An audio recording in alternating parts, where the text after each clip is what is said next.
On associe souvent la vitamine D à la santé osseuse et au système immunitaire, mais ce qu'on sait moins, c'est qu'elle joue un rôle clé dans le métabolisme des graisses et dans la sensibilité à l'insuline.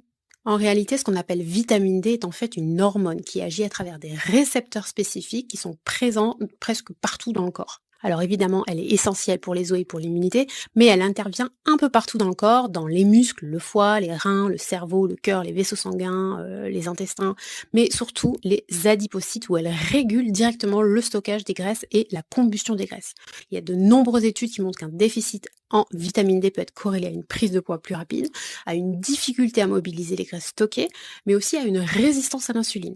Donc avoir des bons niveaux de vitamine D, ça peut vous aider à réduire le stockage des graisses, à stimuler la combustion des graisses, à réguler la leptine qui est l'hormone de la satiété, on en a déjà parlé, à réduire la production de cytokines pro-inflammatoires, donc l'inflammation chronique.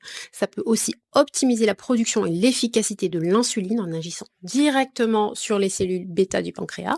Et ça peut également augmenter l'expression des transporteurs de glucose pour une meilleure gestion de la glycémie. Donc si vous avez un blocage dans la perte de poids, posez-vous les bonnes questions et allez checker votre vitamine D. Attention quand même parce que la complémentation en vitamine D3 est nécessaire, surtout en période automne-hiver, mais elle ne remplace absolument pas les bénéfices d'une exposition au soleil.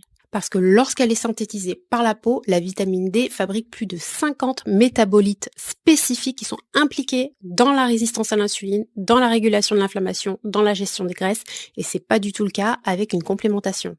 D'ailleurs, comme son nom l'indique, une complémentation vient complémenter, c'est-à-dire corriger un déficit, mais ne remplace absolument pas la production naturelle.